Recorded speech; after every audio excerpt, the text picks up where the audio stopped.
Mga buddies, nandito tayo ngayon sa taas, sa bukod dun sa baba kanina, umakyat na tayo. So, lahat ng mga rock information dito ng mga BBM, lahat ng sila ay may mga ibig sabihin yan. Yan, kung makikita nyo to mga buddies, sinadyang ganun antik na ginawa nila. Ayan, magaspang. Yan, yung kadulas. Ito yung tungtungan ng maestro, yung taga-Mando. Ayan, gumawa. Saan ba siya nakaharap? Dito siya nakaharap. Diyan. Sa area na yan. Ayan. Naka-isla siya dito. Ayan yung mga ibig sabihin yan. Mga bodies yung makikita nyo yan. Ayan o. Nasulat. Ayan. Tapos ito, sinadya yan. Makikita nyo ang ganda ng pagkagawa. Ayan o. Mata yan na nakatingin. Ayun. Niminto.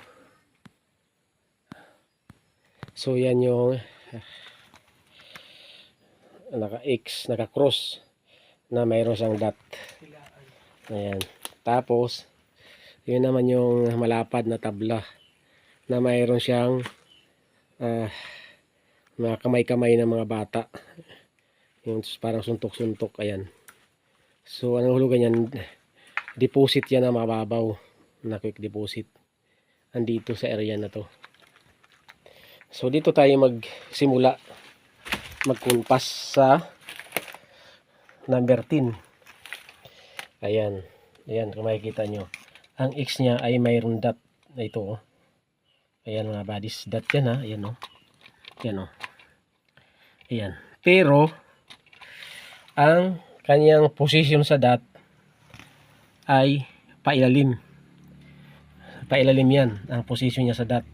Kung ang dot niya is patusok, ibig sabihin takbo ka ng kaliwa o kanan. So ngayon, ang dot niya is patusok.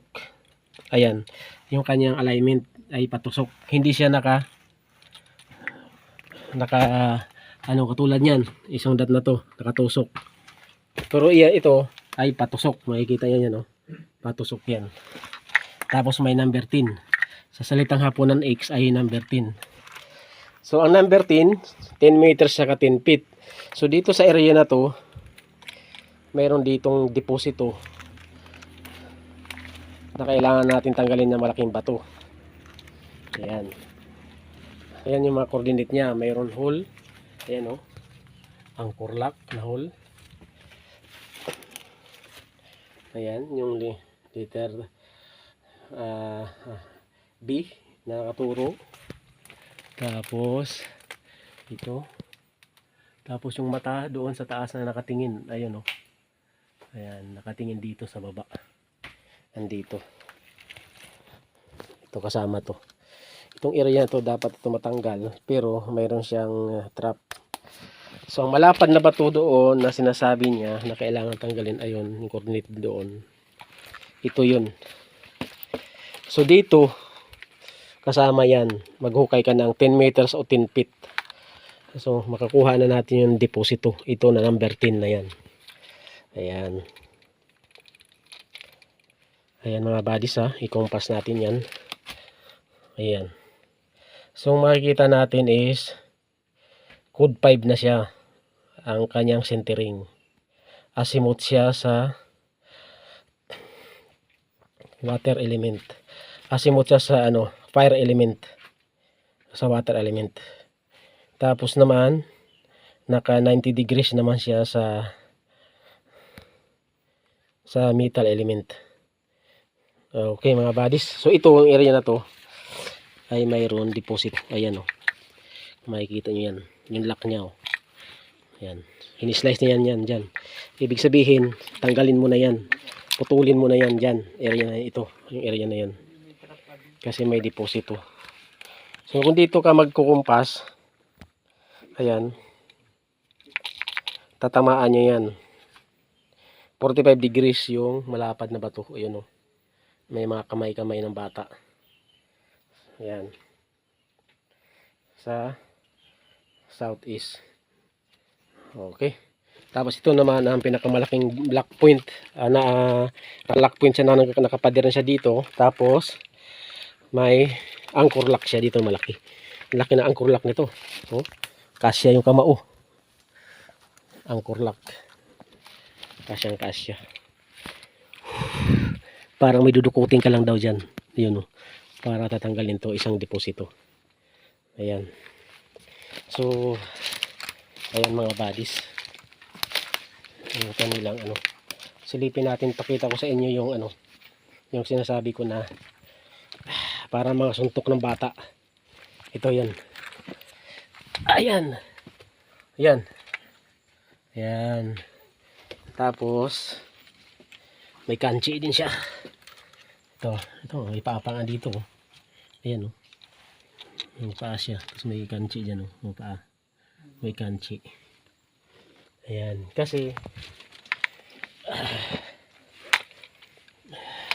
ito, yung butas na to, ayan, kung makikita nyo yan. Anchor lock niya yan. Yung butas, tagos yan doon. Pag tinusok mo yan, tatamaan yung deposito. Diyan ka magukay. Ayan, oh. Dito yung entrance niya. Ayan. Dito. May deposito dyan. Mga buddies. Ayan, oh. Mukha niya. Pababa. Ang dami silang ginawang deposito. Kasi itong area na to, buddies, ay may history. Ito. Kinampuhan kasi ito ng hapon. Kaya marami siyang deposito. Kailangan lang talaga natin kuha muna tayo ng kaunti para may panggastos. Kasi malaking trabaho ito. Yan. Makikita nyo, no? Naka-pyramid siya. Naka-center din dito. Nakaturo siya. Ito nilapag to dito, mga buddies. Malapad ito, oh. Oh, malapad yan. Yung baga, sinasabi nito, tanggalin mo lang yung malapad na bato. Andiyan yung deposito. Mababaw lang ito. Yan, oh. Mayroon ko lang tatanggalin na bato na malaki. Ayan, chimlak natin. Chimlak ko. Ayan.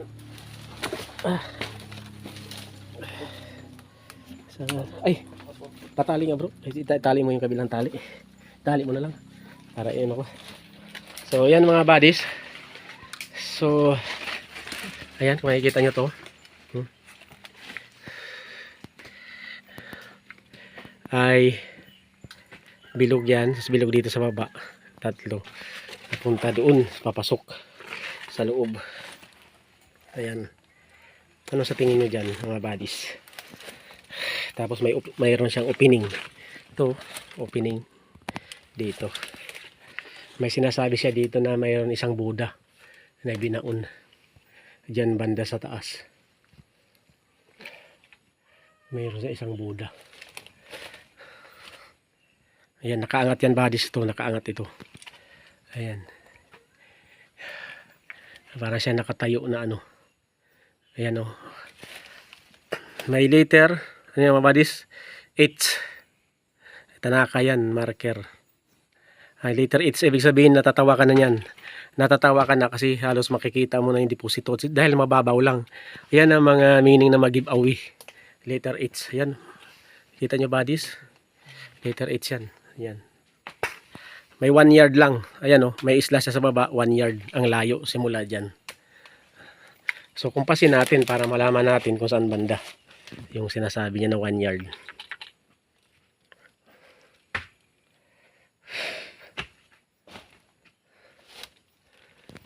Ayan.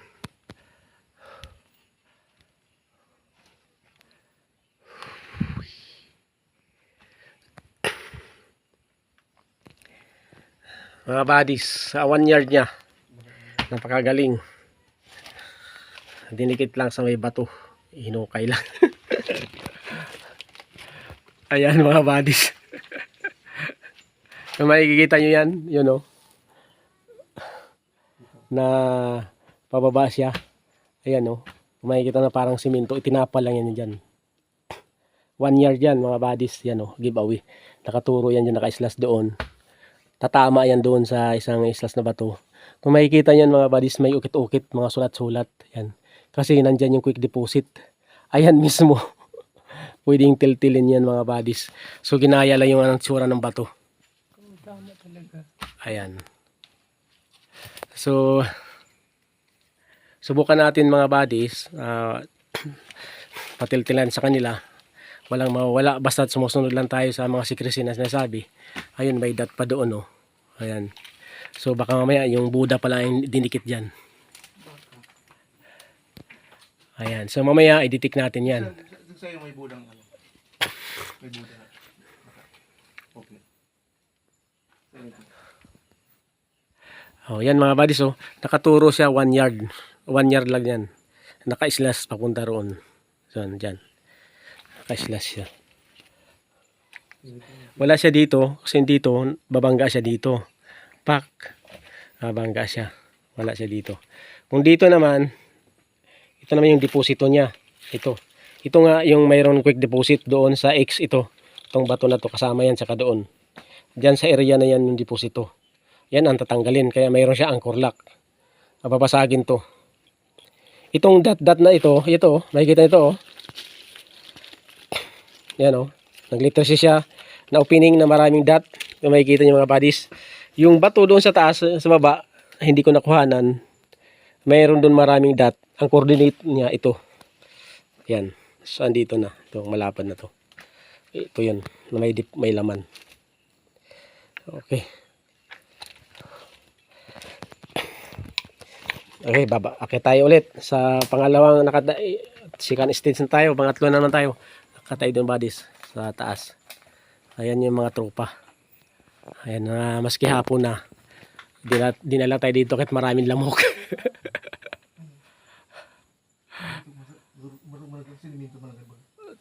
Ayan mga buddies. Ayan natin.